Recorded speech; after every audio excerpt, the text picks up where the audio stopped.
एक गांव में एक गरीब किसान रमेश रहता था।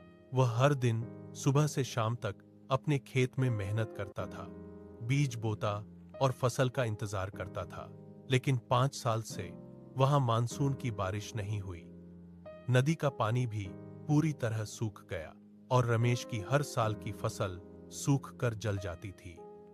गांव के दूसरे किसानों ने हार मान ली, फिर भी उसने अपना खेत छोड़ने से मना कर दिया। उसने कहा, यह जमीन ही मेरी पहचान है, मैं इसे कभी नहीं छोड़ूंगा। उसने अगले साल नए तरीके अपनाने का फैसला किया। वह शहर गया, ड्रिप सिंचाई सीखी, अपने पुराने टैंक को साफ करके बारिश का पानी इकट्ठा करना शुरू किया, सूखा प्रतिरोधी बीज बोए। एक दिन गांव के सरपंच उसके खेत में आए और हैरान रह गए। उन्होंने देखा कि रमेश के खेत में पूरी हरी भरी फसल खड़ी है, जबकि बगल के सभी खेत सूखे पड़े थे। खबर पूरे गांव में फैल गई। सब रमेश के तरीके सीखने आने लगे। रमेश की यह कहानी आज भी सबको प्रेरित करती है कि हार नहीं मानकर सही राह अपनाने से हर मुश्किल आसान हो जाती है।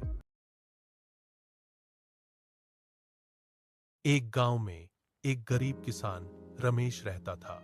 वह हर दिन सुबह से शाम तक अपने खेत में मेहनत करता था, बीज बोता और फसल का इंतजार करता था।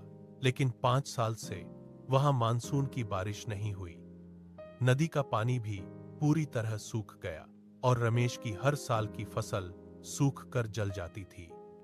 गांव के दूसरे किसानों ने हार मान ली, फिर भी उसने अपना खेत छोड़ने से मना कर दिया। उसने कहा, यह जमीन ही मेरी पहचान है, मैं इसे कभी नहीं छोड़ूंगा।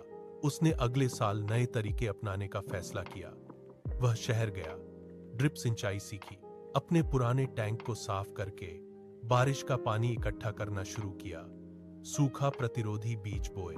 एक दिन गांव के सरपंच उसके खेत में आए और हैरान रह गए। उन्होंने देखा कि रमेश के खेत में पूरी हरी भरी फसल खड़ी है, जबकि बगल के सभी खेत सूखे पड़े थे। खबर पूरे गांव में फैल गई। सब रमेश के तरीके सीखने आने लगे। रमेश की यह कहानी आज भी सबको प्रेरित करती है कि हार नहीं मानकर सही राह अपनाने से हर मुश्किल आसान हो जाती है।